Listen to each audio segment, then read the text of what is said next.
మరి దీవెనలు తీసుకొని పోయిను అని ఒక మాట వచ్చింది చూడు.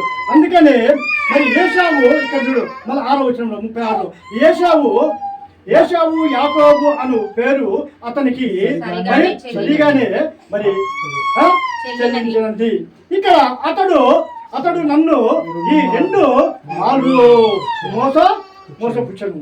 ఇక్కడ నా జ్యేష్ఠత్వము తీసుకొని ఇదిగో ఇప్పుడు వచ్చి నాకు రావలసిన దీవెనలను తీసుకొని అని చెప్పి నా కొరకు మరి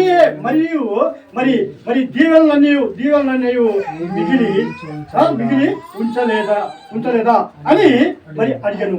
ఇక్కడ ఏశావు మరి ఏం చెప్పినట్టు అర్థం ఏంటంటే ఏశావుకు ఇక్కడ చెప్పిన విషయంలో ఏశావుకు ఇక్కడ యాకోబుకు 2 తేడా వచ్చింది.